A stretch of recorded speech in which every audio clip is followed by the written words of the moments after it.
Right, the picture though in the Eastern Cape is more similar than in Mpumalanga, where the ANC continues really to enjoy support. If we look at the leaderboard, 81% of the votes have already been captured, Mweli, and I can say without a doubt the ANC, its overall support then is at 64%, and currently, and yesterday at this time when we were talking, the ANC was at 67% in terms of its overall support. So there is a bit of a decline, and the question is, where did those votes go to? I can tell you this, it seems as if smaller parties and some independent candidates did take some of those votes.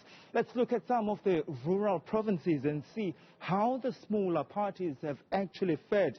If we look at Winnie Madikizela Mandela municipality, that's in the Bizana area, the ANC stronghold, of course, there is at 73%. It's followed by the EFF at 9.8%. ATM, it's at 5.9%. There's an interesting story about ATM because the ATM, this is their first local government elections, and they've also done well in municipalities like Port St. John's and Nyandene. I do want to bring in one of their representatives here at the Result Center in East London, Dojeko. Thank you so much for your time. I'm curious to sort of like hear what you're thinking about your performance thus far in these elections while we're watching the numbers come in. Greetings, Malungelo, and thank you very much for the opportunity given.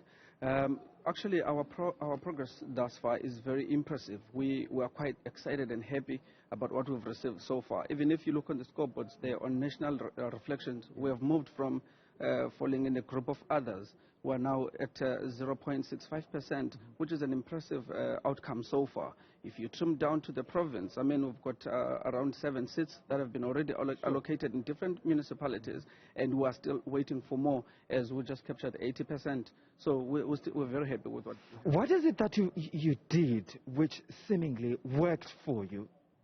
Look, one of the core reasons that people must remember about our party is that we are faith-based. So meaning that we are accommodative to such a large group of people that which before they were left out. For example, your traditional people, your churches, Messianic Council of Churches is involved as well, meaning a massive of churches are part of our group. Traditional leaders are part of our group as well. In the rural areas, we go deeply there, and then we're canvassing on that particular space. Yeah. So we've got all those people on board. So that's why we managed to capture so much vote. What were you saying to the people? I'm curious to hear, what is it that you were saying to the people?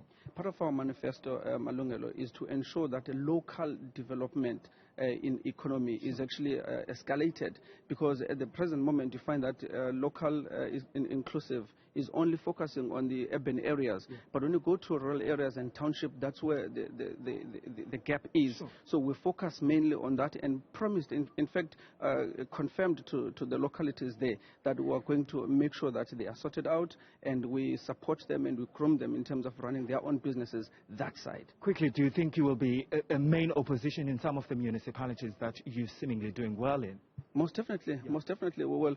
For example, if you go to Port St. John's, yeah, already we have started to show signs of replacing, which was the main there, ACDP. We've taken that spot as well. So it's definitely going to roll in that advantage. All right, thank you so much for your time. That's Naido Jegu from the African Transformation Movement. It's the first time, Stephen Crotus, they are contesting the municipal elections, and they are having a showing in some of the rural municipalities here in the Eastern Cape. It's back to you in Tshwane. Well, Malungelo Booi, thanks very much indeed.